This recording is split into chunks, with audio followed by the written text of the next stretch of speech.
Assalamualaikum warahmatullahi wabarakatuh.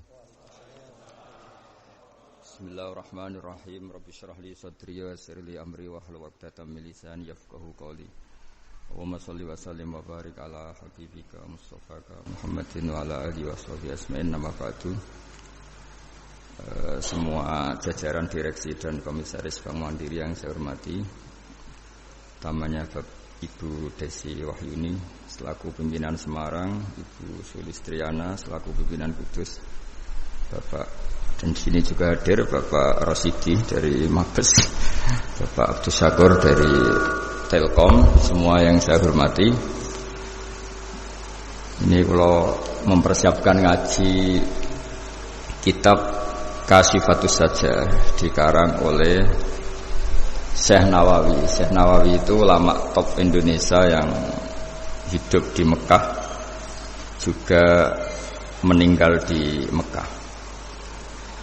Dulu di antara kearifan buyut-buyut kami, leluhur kami, itu kalau cerita itu enggak apa-apa kamu mondok di Mekah di sana, tapi bawa pohon yang hidup di Indonesia.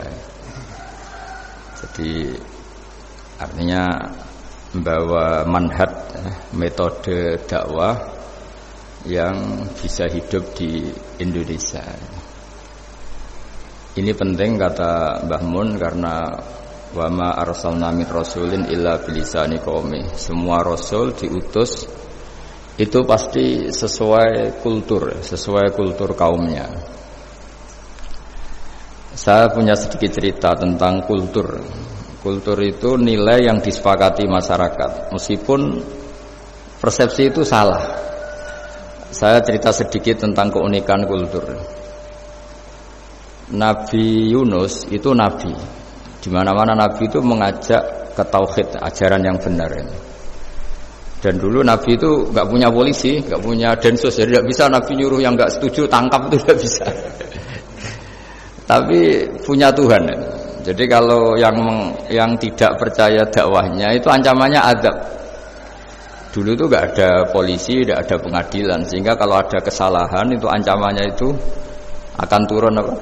Azab, siksa itu. Sekarang kan kalau kita jadi pemimpin kan agak enak itu, punya keamanan, punya macam-macam lah. Singkat cerita, sudah dakwah sekian tahun itu umatnya agak percaya kalau beliau seorang nabi, bahwa ajaran tauhid itu benar. Akhirnya cerita ini terkenal sekali, mungkin beberapa terputus ya, tapi terputus cerita ini saya ceritakan secara lengkap. Terus beliau cerita, ini waktu sudah lama saya dakwah, sudah lama saya sosialisasi itu tentang kebenaran, Anda tetap enggak iman ini 3 hari lagi pasti ada adab. 3 hari ada adab itu delalah masyarakatnya tuh kepikiran. Jangan-jangan iya itu. Nah, ketika jangan-jangan iya itu diintip, rumahnya Nabi Yunus itu diintip, ya agak aneh. Diintip delalah orangnya enggak ada. Enggak ada itu kalau Quran bahasakan abaqo itu minggat itu pergi enggak pamit ya. Itu bahasanya abaqo itu minggat. Meskipun kita tidak mungkin membahasakan Nabi itu minggat, tapi dibahasakan tindakan kan tidak mungkin karena nggak pamit itu. Jadi harus dibahasakan minggat itu. Quran sendiri dibahasakan abaqo. Nah, cara berpikir masyarakat gini, kalau kampung ini mau dibalik sama Allah, mau ada adab, logikanya yang tahu akan ada adab itu pasti sudah pergi. Padahal Nabi Yunus pergi ini bukan karena takut azab, mangkel. Seniai suwi gagal seminggat ya kan gitu. Jadi ada kiai minggat itu ada dalilnya, karena dulu itu kalau mangkel itu suami mangkel istri itu ya harus minggat, istri harus minggat. Dulu itu ya boleh, maksudnya boleh itu ya kalau darurat ya minggat sedikit lah, sudah enggak apa-apa. Nah, Nabi Yunus itu minggat tadi abaqo itu. Abaqo itu kalau dalam bahasa Arab pergi enggak pamit ya. Kalau orang Jawa bilang minggat. Kalau itu sebenarnya saking mangkelnya, saking emosinya, beliau akhirnya meninggalkan kaumnya tanpa pamit. Tapi kaumnya itu menjadi tahu bahwa ini serius Yunus. Buktinya dia agak berani di kampung, berarti mau ada adab betul itu. Dan efek positif dari teori itu, teori kultur tadi. Kalau ada azab pasti dia pertama yang lari. Kayak dukun itu. Kenapa kita tidak percaya dukun nomor itu? Itu kan paling yang minta nomor dulu ada SDSB itu. Forecast itu kan paling salam template-nya kan 100.000. Padahal dulu forecast itu berapa? Kalau menang. Kan miliaran ya, juta. Itu untuk kultur kita agak percaya dukun kan ngapain ngumpulin uang 100.000 kalau dia tahu nomornya kan mendingan tombok sendiri gitu. Itu kan jadi orang itu mesti punya teori umum untuk membenarkan sesuatu atau membohongkan itu. Akhirnya umatnya Nabi Yunus itu iman itu artinya percaya kalau ini tidak main-main. Buktinya Nabi Yunus gak berani di situ. Akhirnya mereka tobat. Saat itu juga mereka wiridan di lapangan, terus semua kesalahannya diselesaikan. Sampai ada rumah yang sudah dibangun permanen karena di tanah tetangga, dirobohkan saat itu juga. Bahkan ada batu yang dulu nyuri, 1-2 batu yang dulu hasil nyuri, saat itu juga dirobohkan, dikembalikan sama yang punya. Hari itu semua kedoliman diselesaikan. Ini penting saya utarakan, jadi tobat itu tidak hanya istighfar. Kalau istighfar ribet, tobatnya orang punya utang terus istighfar gitu kan ribet. Kan ribet itu. Ada punya utang terus minta maaf itu kan ribet itu. Harus diselesaikan itu. Tobat diterima sama Allah. Batas akhir finish dari harusnya ada adab misalnya Senin, Selasa, Rabu, harusnya Rabu itu sudah kena adab. Ternyata Rabu itu tidak kena adab. Nabi Yunus sebetulnya juga penasaran kampungnya itu kena azab enggak. Dilihat dari jauh ternyata enggak. Tambah kecewa dia. Gitu. Wah ini saya kalau pulang pasti dibunuh karena saya dianggap pembohong. Di masyarakat situ ada aturan siapa yang bohong dibunuh. Padahal Nabi Yunus ngumumkan nanti Rabu ada azab. Kira-kira gitu loh. Ternyata Rabu itu tidak ada azab, makanya dia sudah di batas kampung kembali minggat lagi karena nanti pulang pasti dibunuh karena dia dianggap bohong. Ya akhirnya masyhur itu, terus dia ikut nelayan sekenanya, yang penting lari dari kampung, ikut nelayan sekenanya. Zaman itu, ini saya ulang lagi zaman itu. Nanti ini efeknya nanti ke tauhid. Zaman itu para nelayan tuh kayak sepakat, kalau ada kapal atau perahu kok mau tenggelam, itu pasti ada yang minggat. Artinya minggat itu pergi tidak terhormat itu. Terus fasahama fakana minal mudkhadin. Nah, dulu itu orang sudah punya peradaban. Ini cerita kultur, sudah punya peradaban. Punya peradaban. Ya sekarang gini, kalau nyemplungkan salah satu kan tidak adil diundi. Diundi. Ternyata yang keluar dia Nabi Yunus. Terus mereka tahu ini orang enggak pantas dikorbankan karena Nabi di mana-mana itu ganteng. Memang Allah itu punya sunat unik. Nabi itu harus paling ganteng di kampungnya. Nasabnya juga harus paling baik. Kabar-kabarnya juga istrinya harus paling cantik. Itu memang aturannya gitu. Nggak tahu saya. Dulu saya juga janggal. Kenapa Nabi aturannya harus gitu? Tak angen-angen di pemimpin elek isin itu. Maksudnya misalnya pemimpin dia pasak keriting itu kan piye gitu rasanya itu. Jadi Nabi itu pasti itu paling ganteng di kampungnya, terus dari nasab ya terbaik, terus rata-rata istrinya itu ya selain solihah itu ya paling cantik. Karena ya dibully kan, sopar tidak jadi Nabi, bojone elek kan ya ribet kalau misalnya ada yang bully gitu kan juga ribet. Singkat cerita terus dia akhirnya ditenggelamkan, dibuang karena beliau seorang nabi, faltaqamahul khut, beliau ditelan ya. Iltiqam itu tidak digigit, ditelan ya. Karena ditelan beliau tidak ngalami dikunyah, ditelan. Iltiqam itu ditelan. Karena beliau seorang nabi, di dalam batnil khut itu di perut itu dia wiridan, dan barokahnya wiridan itu perut ikan ini menjadi masjid. Dia nyaman di situ, nyaman karena terus ngalami karomah lah. Andikan wali itu ngalamin karomah. Nah, kesimpulan dari cerita ini itu apa? Masyarakat itu akan selalu dengan kulturnya sendiri. Para nabi juga punya kultur sendiri. Dan Allah yang ngelola itu semua. Saya ulang lagi, Allah yang ngelola itu semua. Makanya terus dua kultur ini kalau Allah menghendaki itu gampang sekali. Akhirnya yang terjadi apa? Nabi Yunus jadi kasih sanksi Allah karena pergi tidak pamit. Masyarakatnya justru enggak karena tobat. Dan tobatnya masyarakatnya ini karena kekeliruan Nabi Yunus. Keliru dengan makna bukan dosa. Andai kan Nabi Yunus saat itu kok di rumah ingin menyaksikan azab, itu masyarakat mesti tidak percaya kan ada azab. Mau ada azab kok dia di rumah gitu. Jadi unik, Allah cara ngelola masyarakat itu unik. Nah, dari keunikan-keunikan cara Allah ini kemudian lahirlah ilmu yang bernama ilmu tauhid, ilmu tawakal, ilmu pasrah nang pangeran itu.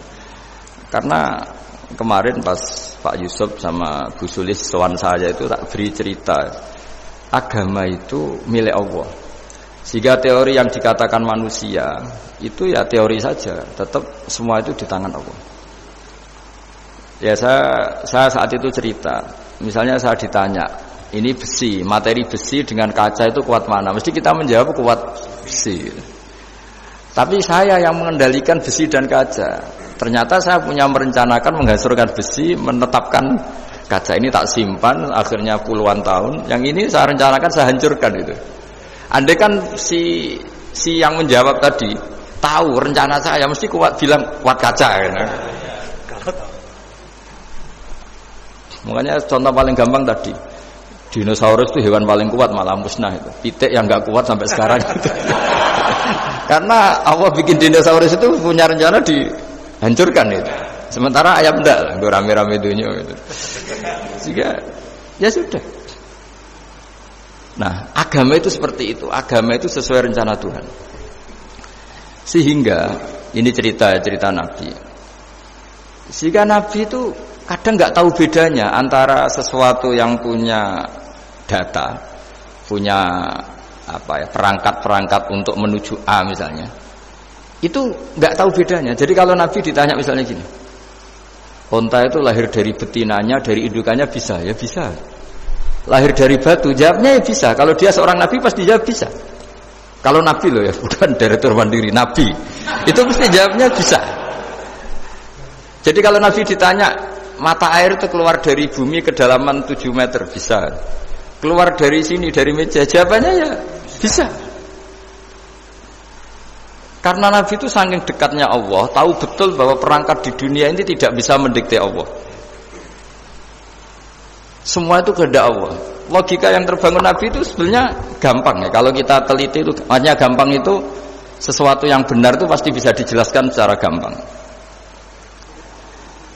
Nah ini ngaji tauhid biar tidak terlalu berteori itu. Karena kalau saya cerita uang pinter jenengan. Dan saya tidak ingin pinter tentang uang. Tak beri contoh. Tidak ini supaya nanti kalau sampean suatu saat meninggal ketemu mungkar nakir itu tahu cara menghadapi. Nanti tak warai tekniknya. Tak warai tekniknya. Bocorannya tadi. Makanya ada cerita agama ini baik sekali. Orang bocorkan ujian nasional itu kriminal, bisa ditangkap Pak Rosibi. Tapi agama ini pertanyaan mungkar nakir dibocorkan semua kiai, itu enggak ditangkap sama mungkar nakir. Harusnya kan rugi karena ini pertanyaan, tapi semua kiai kan sudah membocorkan. Nanti pertanyaannya di kuburan itu man rabbuka, Tuhanmu siapa, agamamu apa. Itu kan sudah dibocorkan, tapi itu enggak dianggap kriminal. Sementara kita sekolah SD, sekolah SMP bocorkan soal itu dianggap kriminal. Padahal kalau harusnya boleh. Maksudnya kalau menuruti teori itu harusnya boleh kan. Wong pertanyaan mungkar nakir saja dibocorkan kan. Ada dasarnya kan? Ya tapi kan tidak ada itu. Harusnya boleh. Tapi kan terus jadi nggak ujian kalau dibocorkan itu. Tidak ada itu. Harusnya boleh. Tapi kan terus jadi nggak ujian kalau dibocorkan. Jadi dibocorkan. Kurang apanya baiknya agama ini? Pertanyaan sepenting itu dibocorkan dan kiai-kiai enggak ditangkap sama mungkar nakir ya ada itu aja. Saya ulang lagi ya supaya kita ingat fitrah salimah. Soal Anda modern monggo lah, tapi saya sebagai kiai akan ngajari kalian tentang fitrah salimah. Jadi kalau kamu itu benar-benar beragama, ini misalnya kertas, ini lempengan baja. Kalau kamu beragama, ya terserah jenengan. Karena bisa saja ya terserah jenengan. Karena bisa saja kertas ini arsip nasional. Baja ini tak niatkan, tak luluhkan, tak hancurkan. Sehingga kalau kita ngomong ya secara materi harus ditambahi, secara materi kuat gajah ya Allah. Tapi secara substansi jenengan ya terserah jenengan, monggo. Nah, di sini yang mulai orang lupa itu karena selalu menjawab pasti kuat gajah. Kata pasti ini yang akhirnya orang menghilangkan teori beragama. Berdasar logika. Nah, akhirnya para nabi, para wali itu ditanya. Saya punya kitab karangannya Abdul Hamid, orang alim. Kitab itu dulu saya ngaji lama sekali, sampai sekarang saya pelajarin. Manusia itu dijebak hukum adat, padahal adat itu ya tidak terlibat. Misalnya kalau ada telur jadi ayam normal gitu. Ya tadi indukan unta melahirkan unta normal itu, indukan sapi melahirkan sapi normal. Tapi kalau para nabi itu bilang ya nggak normal. Nggak normal artinya tetap ada kekuatan Tuhan. Indukan unta tahu apa tentang unta? Dia punya kekuatan apa? Bisa melahirkan unta, bisa menciptakan unta di perutnya, bisa ada jantungnya, ada paru-parunya, ada ususnya. Dia bisa apa? Di situ ada tangan Tuhan itu. Karena para nabi cara berpikir gitu, melihat tembok ya sama. Tembok sama indukan unta itu sama-sama mungkin mengeluarkan unta. Sehingga ketika Nabi Soleh ditanya, bukti apa kekuasaan Tuhanmu? Apa bisa mengeluarkan unta dari batu besar ini? Jawabannya Nabi Soleh ya bisa, bisa. Dan mukjizatnya Nabi Soleh masyhur itu, keluarlah unta dari batu. Karena secara teori ya tadi, coba unta indukan apa seorang profesor, apa seorang ilmuwan sehingga bisa menciptakan anaknya itu. Apa dia terlibat dalam menciptakan jantungnya, paru-parunya, ususnya? Kan enggak juga. Telur bisa apa coba? Gobloknya bukan main telur itu kan. Tapi bisa mengeluarkan ayam, dia bisa apa? Nah, para nabi, para wali itu tahu semuanya itu kekuasaannya Allah. Nah, kalau karena kekuasaan Allah, bedanya apa dengan tembok? Makanya Nabi Muhammad ketika di padang pasir, sahabat bingung, nggak ada air, ya Nabi santai aja. Ini gimana Nabi nggak ada air, nanti orang mati kehausan. Nabi ya santai aja. Kamu ingin air katanya? Iya. Nabi nunjuk apa itu ya sudah, terus ada air. Ada yang keluar dari jemarinya, ada karena Nabi itu nggak tahu bedanya antara ini mungkin dan tidak mungkin tuh, nggak tahunya itu ya semuanya itu Allah. Kalau kamu kan nggak, wah daerah gini nggak mungkin ada air. Ini kan padang pasir. Air itu biasanya di daerah hutan gini malah berteori macam-macam. Seakan-akan tidak ada Tuhan. Jadi kalau orang nggak bakat wali pasti berpikirnya gitu.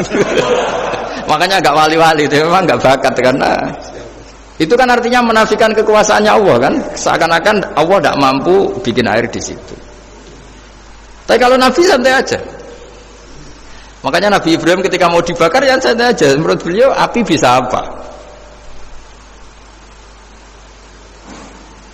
Jadi itu meskipun hukum adat itu ya selalu berjalan. Normalnya api yang membakar di padang pasir, normalnya ya nggak ada air. Normalnya batu ya nggak mengeluarkan unta. Tapi kamu jangan terjebak oleh keseharian yang Anda lihat. Tetap di balik itu ada kekuasaannya Allah Subhanahu wa ta'ala. Nah, ini yang namanya iman. Dengan iman seperti itu nanti ketika kita mati itu ya santai saja. Ketika kita hidup ya tidak tahu oksigen itu apa masuk ke tubuh kita sistemnya kayak apa. Jantung kita ada ikut bikin, paru-paru kita. Artinya zaman kita hidup pun sebenarnya kita tidak bisa ngelola kehidupan itu, tidak bisa. Nah kalau sama nggak bisa, nanti setelah mati juga tidak bisa. Ya sudah, ketika kita hidup yang ngelola juga Allah, ketika mati juga yang ngelola. Bedanya apa? Nah, ini di sini terus kita dilatih inna sholati wa nusuki wa mahyaya wa mamati lillahi rabbil alamin. Tapi kenapa kita ragu terhadap kehidupan setelah kematian? Karena ketika kita hidup seakan-akan kita tahu cara hidup.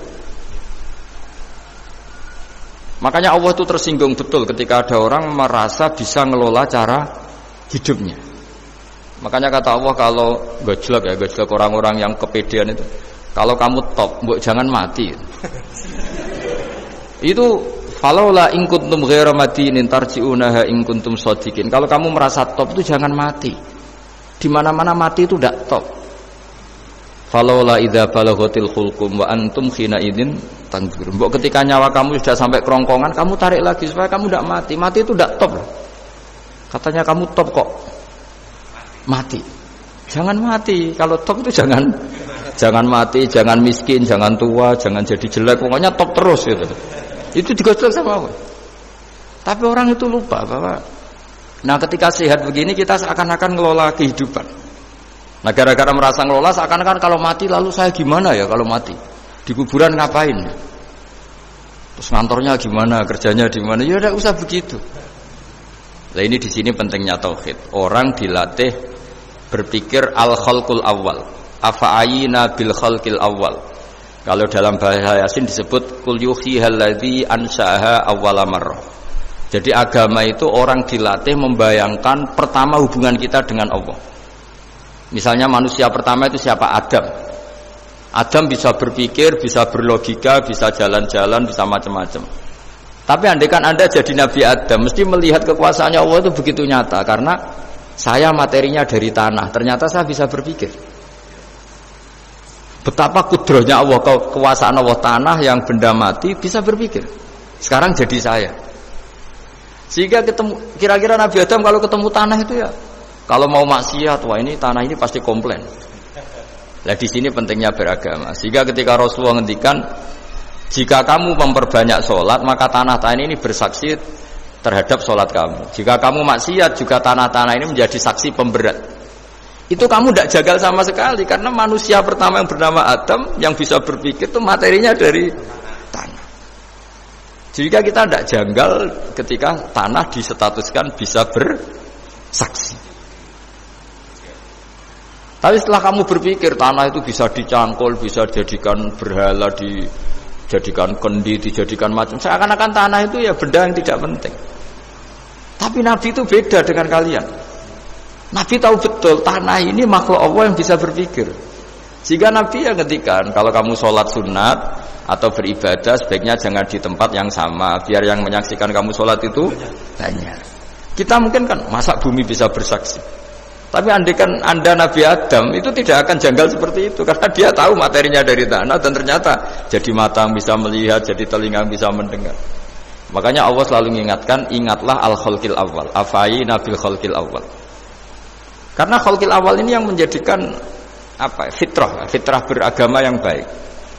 Sehingga ketika orang Yahudi bilang nggak mungkin Nabi Isa itu nggak anak zina, wong ibu kok tanpa bapak, anak kok hanya ada ibu tanpa bapak. Allah cara menjawab, inna masalah Isa indallahi kamatsali Adam. Jika kamu protes ada Isa karena tanpa bapak, ya protes dengan Nabi Adam, tanpa ibu tanpa bapak. Nah ini diingatkan al-khalqil awal. Makanya Yasin bilang kul yuhyihal ladzi ansha'aha awwala marrah. Awal marrah itu kamu harus berpikir ketika hubungan kamu sendiri dengan Allah zaman sebelum ada semua. Jadi misalnya alam raya ini, bumi sebesar ini, masa suatu saat terus hilang, hancur, nggak berbekas. Ingat saja, bumi ini mulai dulu ya nggak ada. Diadakan oleh kekuatan besar yang super ada, yaitu Allah Subhanahu wa taala. Nah di sini kenapa faham-faham ateis itu hilang di dunia. Meskipun ada itu karena saking mungkin kurang peradaban. Makanya guru-guru kita mulai zaman Nabi Adam sampai sekarang itu cara berpikir sederhana. Bumi ini kadung ada. Di mana-mana sesuatu yang ada pasti disebabkan yang lebih ada. Kan nggak mungkin bumi yang ada kemudian penciptanya itu udah ada. Itu kan ngajak goblok bareng gitu kira-kira gitu. Sesuatu yang ada disebabkan oleh sesuatu yang tiada. Maka guru-guru kita ngajari, pertama sifat Allah itu wujud. Karena ini wujud super atau kausa prima, terus kiai bilang wajibil wujud. Wajibil wujud terjemahan bebasnya ya wujud super. Karena wujudnya Allah itu yang mempengaruhi ya semua alam raya ini, dia harus di depan. Masa yang menciptakan di belakang. Makanya terus disifati qadim. Qadim itu harus lebih dulu atau awal. Makanya ketika Fir'aun ngaku Tuhan itu cara membatalkan Nabi Musa itu sederhana. Kalau kamu Tuhan berarti baba kamu nggak ada Tuhan karena Tuhannya terlambat datang. Itu langsung. Oh iya ya kalau ya kan berarti babanya dia tanpa Tuhan kan Tuhannya baru kemarin. Aktenya baru diurus itu aktenya baru diurus itu Tuhannya. Makanya Fir'aun itu akhirnya Nabi Musa punya pengaruh besar di kalangan punggawa Fir'aun. Karena ketika debat terbuka itu punggawanya dengar. Akhirnya mereka iman sama Nabi Musa. Ini disebut wa qala rajulun mu'minun min ali fir'auna yaktumu imana. Banyak yang diam-diam ini iman karena logika Fir'aun jadi Tuhan itu nggak masuk akal. Yang benar adalah Tuhannya Nabi Musa. Nah orang-orang ini itu ya dibilang nggak loyal ya pokoknya dia iman. Dan dia juga yang ikut rapat. Besok Musa tangkap. Karena mereka sudah iman sama Musa terus sebelum eksekusi itu datang, ini datang ke Musa. Tadi malam saya ikut rapat, keputusannya Anda ditangkap mau dibunuh. Jangan lari saja dulu kan. Jadi kan nggak bisa disebut pengkhianatan kan ini orang baik. Jadi malamnya ikut rapat, besok Musa tangkap bunuh. Iya Nabi Musa paginya sebelum di itu. Musa saya nanti malam ikut rapat dan keputusannya Anda ditangkap dibunuh. Kamu lari saja sekarang. Nah, kenapa iman? Karena logika yang dibangun Nabi Musa. Makanya ciri utama kebenaran itu bal naqdhifu bil haqqi 'alal batil fayadmaghuhu fa idza huwa zahid. Kebenaran sejati itu boleh diuji di mana saja. Dan Anda tidak usah khawatir kebenaran sejati itu kalah. Pasti menang. Kalau kebenaran itu kebenaran sejati pasti menang. Nah, di sini terus ada ulama-ulama kayak banyak lah termasuk di Indonesia kayak Pak Quraisy kayak yang nyaman saja anak-anaknya di luar negeri karena merasa kebenaran sejati itu tidak akan kalah. Sehingga ketika ada negara yang begitu maju, saya pernah ditanya sama orang yang kuliah di Inggris, di Swiss, Gus, saya ini kan orang Indonesia tapi pengagum negara Swiss, Swedia, negara di sana itu makmur, terus tertib. Bagaimana saya tetap mencintai Islam yang secara lahir itu kadang-kadang beberapa negara Islam itu kacau. Ada seorang mahasiswa tanya gitu. Dia tanya cara ingat Allah. Ya membela Islam kira-kira gitu. Terus tak kasih tahu dia. Ketika Anda muji negara-negara itu makmur, sejahtera, itu sebetulnya tetap utang jasa terbesar itu sama Tuhan. Pejabat bisa apa ketika Allah misalnya nggak bikin air? Negara bisa apa misalnya ketika Allah itu nggak bikin oksigen? Tetap semua ketertiban itu karena kehendak Allah. Berarti utang jasa kamu di negara manapun tetap sama Allah, bukan pada yang lain. Bahwa ada hukum sosial manusia oke lah, kedua, ketiga, harus terima kasih. Hanya dia sadar. Nah masalahnya kita ketika di negara yang makmur gitu, pikiran kita presidennya hebat, menterinya hebat, tata sosialnya hebat. Oke nggak apa-apa, muji manusia itu nggak apa-apa. Tapi tetap itu semua di bawah muji Allah Subhanahu wa ta'ala. Ada air begini ciptaan Allah, ada oksigen sehat ciptaannya Allah. Sehingga muji pertama itu kepada apa artinya kehebatan manusia ketika ada gempa besar, ada likuifaksi, ada macam-macam.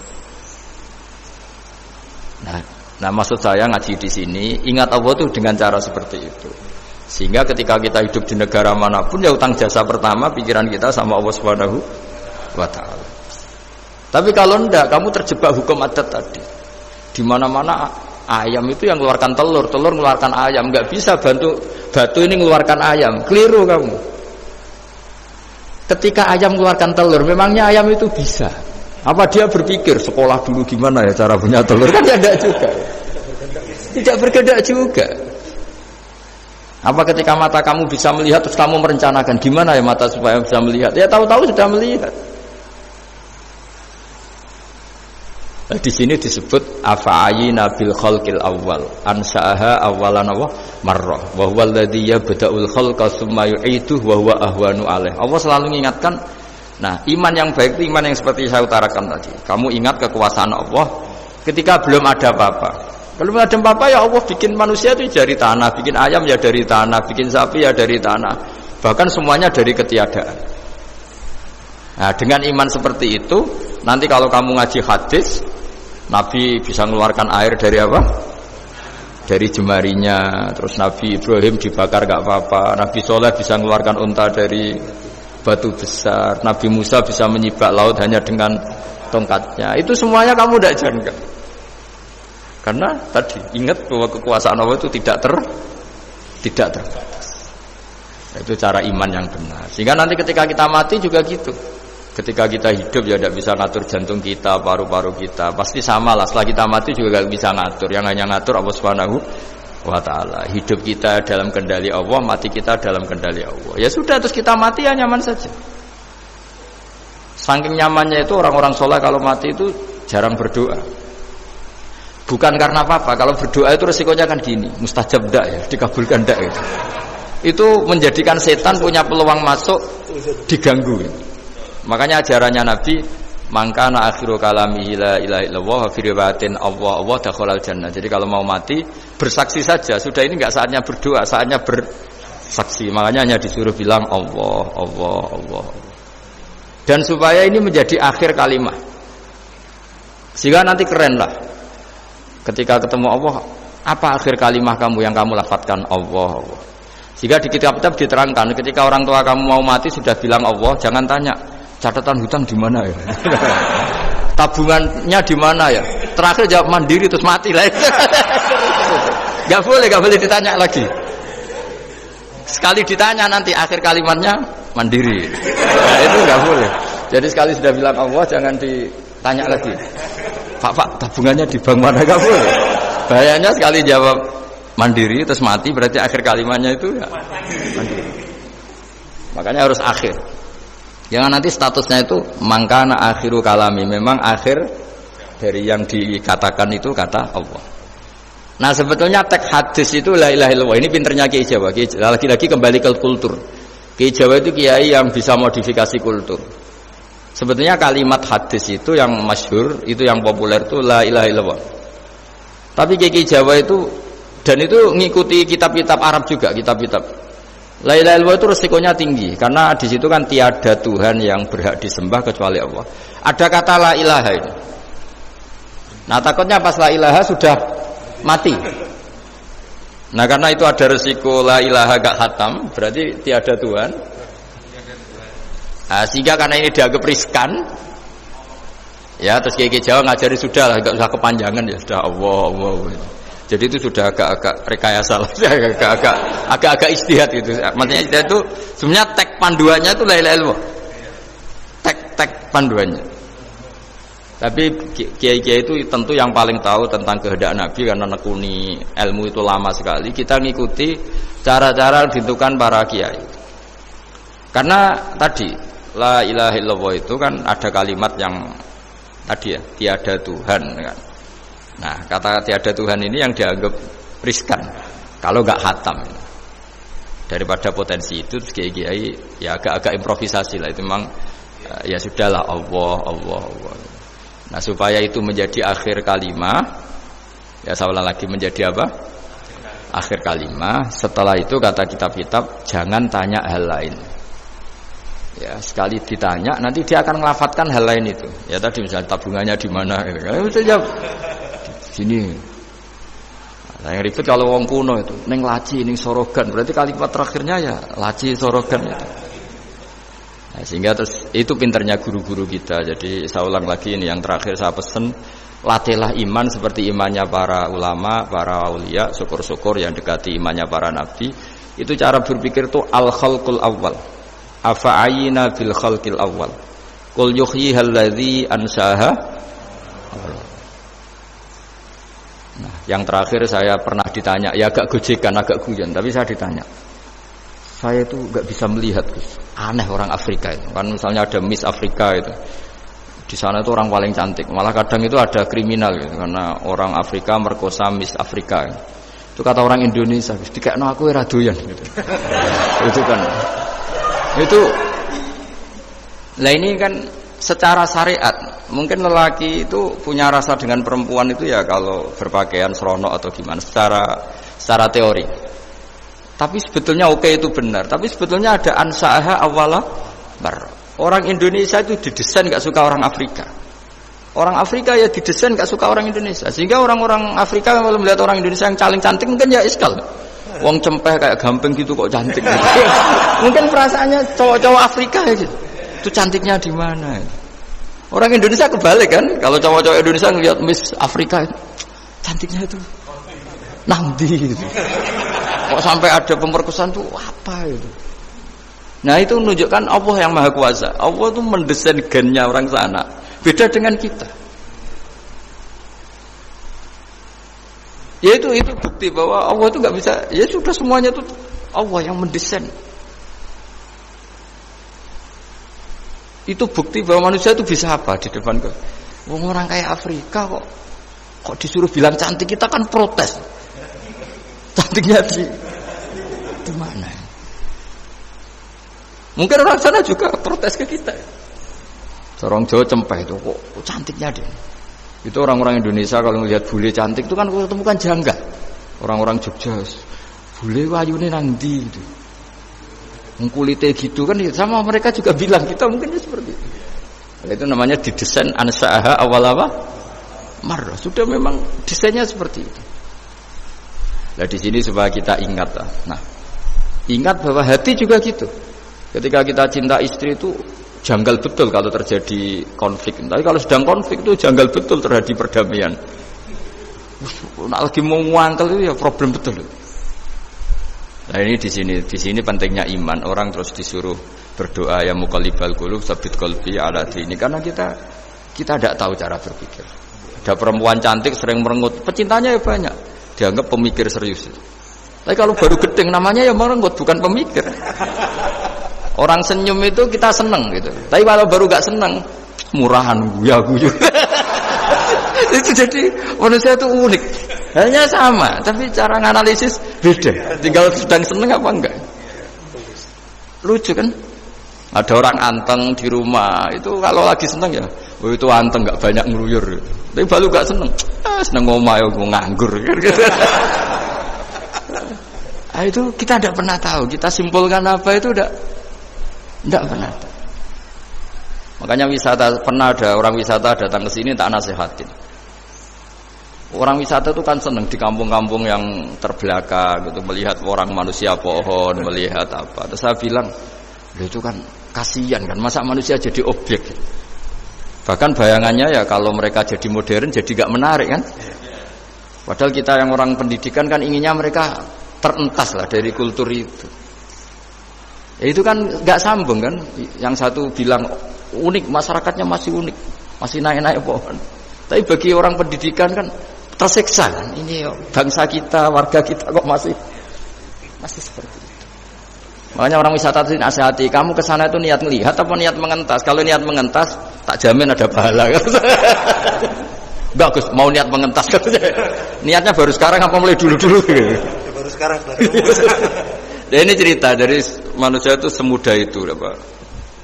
Nah, setelah kamu ngaji ini, kamu tidak akan janggal terhadap kenapa Nabi itu begitu santai. Ketika tadi makanan misalnya satu wadah itu cukup untuk orang 300. Sampai Jabir yang undang Nabi kan hanya kambing kecil, cukup orang 6. Ternyata Nabi ngajak orang 300 lebih. Tapi Nabi bilang ya sudah semuanya makan cukup. Kata-kata Nabi kan, zaman dulu belum ada beras, belum ada Allah itu bisa kok mengenyangkan malaikat tanpa makan gitu. Susahnya apa ngenyangkan manusianya dengan nasi sedikit itu ya Nabi ya santai aja, semuanya kenyang santai. Ya ini itu iman-iman yang sudah benar-benar awal amarah, sudah Allah tidak harus terdikte oleh nasi. Kalau nasi sedikit harus cukup orang sedikit, kalau banyak harus orang banyak. Allah tidak perlu kena aturan itu semua, tidak perlu. Misalnya ini Tuhan kata kok kamu atur itu gimana, tidak bisa. Ya Pak Bawa karena hanya ngaji ini insya Allah Anda setelah baca mukjizat keramat itu tidak istilah. Ya saya kira demikian. Assalamualaikum warahmatullahi wabarakatuh. Waalaikumsalam warahmatullahi wabarakatuh. Terima kasih sekali Gus Baha atas tausiahnya. Terinfo dari panitia ada ratusan pertanyaan Gus. Tapi ya sudah ditulis panitia 2 pertanyaan Gus. Wah banyak betul. 2 Gus. Baik, saya bacakan langsung 2 atau satu-satu Gus? Langsung 2 aja. Baik, pertanyaan pertama dari Pak Andi, perwakilan dari Blora Gus. Perkembangan sekarang ini banyak penyeramah yang muncul, namun terkadang terjadi perbedaan pendapat di antara mereka, sehingga umat yang baru belajar agama seperti kaum milenial menjadi bingung harus mengikuti pendapat ulama yang mana. Bagaimana menyikapi hal tersebut Gus? Pertanyaan pertama. Pertanyaan kedua dari area Solo Gus, dari Ahmadi Nugroho. Bagaimana cara kita berbakti kepada orang tua yang sudah meninggal, di mana semasa hidup orang tua kita pernah meninggalkan sholat? Pernah meninggalkan? Pernah gampang. Kalau sering gitu. Pertanyaannya, apa yang harus dan sebaiknya kita lakukan sebagai anak Gus? Enggak Gus. yang ngaji di sini itu banyak ya, mulai yang nekuni bisnis apa saja lah, termasuk yang di Grab ya, termasuk Pak Polisi kadang yang ngaji terus ya nggak apa-apa. Dan semua saya itu termasuk kiai yang nggak pati suka ada pertanyaan, bukan karena apa-apa ya, makanya tak batasi 2. Karena pertanyaan itu biasanya itu dipikir dari rumah, terus tema yang pokok itu gak pati dirungokno, sementing kok iso takok. Iya. Sehingga itu iya. Ini lama-lama yang janda tanya, caranya dapat jodoh kan ribet nanti. Makanya ya, tapi ya senang saya ada pertanyaan ya senang. Cuma kenapa saya tidak membuka terbuka, karena tema kita kan kiai ya, kiai itu kayak dokter, tahu misalnya saya tadi tema itu supaya orang itu tauhidnya kokoh karena zaman akhir itu yang paling mengkhawatirkan itu apa? Tauhid. Tapi kalau tanya ini diberi hak, itu orang kan sudah punya pikiran sendiri mau ditanyakan, padahal itu subjektivitas dia. Sehingga tanya ya sudah sekadar. Tapi ya nggak apa-apa, tetap saya senang. Cuma nggak boleh banyak-banyak. 2 itu sudah kebanyakan. Yang kedua tak jawab dulu. Ketika kita punya orang tua yang punya hutang, itu yang dibahas Nabi itu hutang dulu. Itu karena hak adami. Hak adami itu tuntutan. Jadi kalau dalam kitab fikih itu ada istilah haqqullah mabniun alal musamahah wa haqqul adami mabniun alal musyahah. Jadi kalau hak Allah itu Allah lebih rileks. Karena Allah itu tidak butuh disembah, tidak butuh dipuja-puja. Allah sudah terlalu besar. Al-Qayyum sudah besar sendiri. Sehingga Allah itu mudah, ngabaikan haknya itu mudah. Tapi kalau hak adami, bawaan manusia itu kalau hartanya dibawa orang itu ingat terus. Sehingga harus diselesaikan. Maka Nabi kalau mau mensolatkan dananya tanya punya utang enggak. Tapi kalau orang itu misalnya enggak sholat atau apa, itu Nabi masih ringan. Yang ditanyakan imannya. Bukan berarti kita nyepelekan sholat enggak, tapi memang agama ini yang diprioritaskan itu hak adami. Sholat itu super penting, bukan penting lagi super penting. Makanya pertanyaan tadi tak teruskan dulu. Anak cucunya itu prioritas itu mikir utang dulu. Karena ini yang hak adami gitu ya. Nah setelah utang itu selesai, baru dipikirkan menurut sebagian ulama, anak ini boleh mengqodoi sholat yang ditinggalkan orang tuanya, atau dikafaroi, misalnya per sholat nilainya sekian terus dibayarkan ke fakir miskin. Nah, tapi pertanyaan seperti ini sepertinya mengganggu itu begini, takutnya jadi masif. Jadi masif itu gini, berhubung ada solusinya. Ini yang tanya orang mana tadi itu? Solo. Ini orang Solo ini harus dikasih tahu ini. Berhubung ada solusinya, jangan-jangan kita yang kaya. Misalnya Pak Yusuf atau Bu Sulis kaya, nak punya tabungan. Nak saya tidak usah sholat ya, nanti gampang. Karena per sholat kan nilainya hanya sekian gitu. Umur saya kan paling tinggal berapa, itu cukup lah apa? Iya cukup untuk mengganti. Itu kan ribet. Makanya solusi itu ya kadang tidak baik, karena nanti dipakai seenaknya dewe. Makanya dulu itu terkenal ada guyonan, seorang kiai ditanya, ini guyonan nyata, Pak Kiai, katanya Kiai itu orang suci, tapi kadang-kadang kok maksiat juga. Si Kiai ini jawabnya ngawur sekali, justru yang boleh maksiat tuh Kiai, kamu nggak boleh. Terus kenapa Pak Kiai? Dia tahu caranya tobat, kamu nggak tahu. Kacau kan? Jadi yang melanggar hukum itu kan yang pakar hukum, tahu itu, tahu ilmunya, cara melanggar tapi nggak bisa dipidanakan itu. Punya penghapusnya, ya punya penghapusnya, itu kan ribet. Artinya gini ya, yang orang Solo tadi, kalau kadung terjadi orang tua kita tidak sholat, kalau kadung terjadi orang tua kita tidak sholat, atau pernah meninggalkan sholat, kita sebagai kiai itu punya cara. Supaya yang untung tuh fakir miskin, misalnya kita fatwa dikasih fidyah atau fida atau apa. Tapi ini bukan cara yang jadi solusi, karena takutnya nanti jadi gerakan masif tadi. Gerakan tidak usah sholat diganti, ya itu kan ceribet jadi. Tapi kalau sampai ingin berbuat baik sama orang tua yang nggak pernah sholat, saran saya satu, hak adaminya selesaikan dulu, karena memang dalam syariat Islam nomor 1 itu hak. Masyhur itu kan ketika ada jenazah Nabi itu gak tanya orang itu sholat gak, dan tanyakan punya utang gak gitu. Sehingga kalau di kampung-kampung di mana-mana kalau ngelepas jenazah kan, kalau ada hak adami diambil alih keluarga supaya mayit ini ketemu Allah tanpa ada hak adami kan gitu, semuanya kan ya kan yang diselesaikan kan adami dulu, utang piutang itu tadi. Ya gitu ya, jadi Tidak semua solusi itu baik karena takutnya tadi apa? Jadi gerakan tadi. Makanya kita jadi kiai sering bingung gitu karena mau gak fatwa itu ada yang tanya mau fatwa takutnya tadi. Misalnya kita kan paling umurnya tinggal berapa, dihitung saja per sholat terus bilang ke anaknya, nak saya tidak usah sholat, nanti ini aja bayarkan.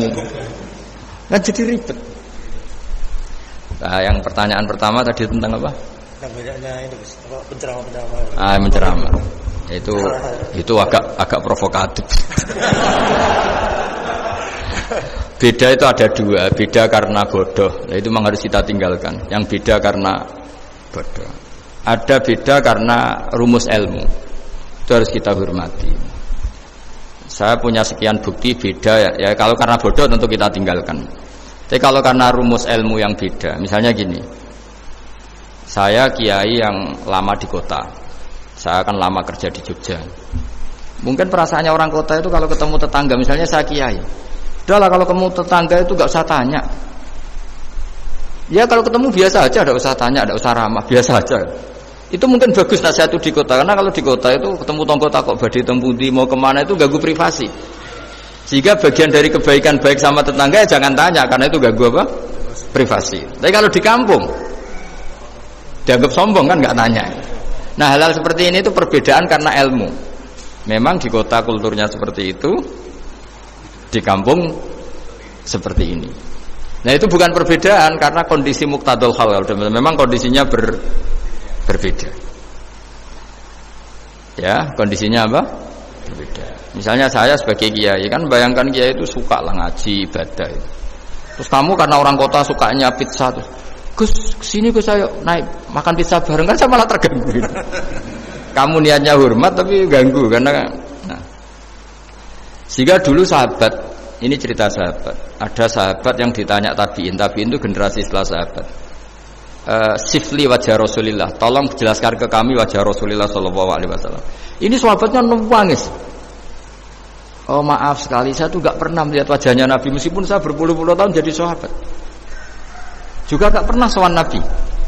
Saya sering jamaah sama beliau. Ditanya kenapa? Saya itu sungkan. Beliau terlalu wibawa. Jadi bentuk penghormatan sahabat ini kepada Nabi justru gak berani melihat wajahnya. Dan bukti penghormatan pada Nabi dia gak pernah sowan. Nabi itu punya anak, punya istri, punya cucu. Kalau sowan itu ganggu. Jika dia cara berpikir ya itu bentuk hormatnya. Ya itu ya sah saja dia cara berpikir ditakdir begitu. Tapi ada beberapa sahabat yang justru saking cintanya sering melihat wajah Nabi, sering sowan Nabi. Itu haknya dia cara berpikir begitu.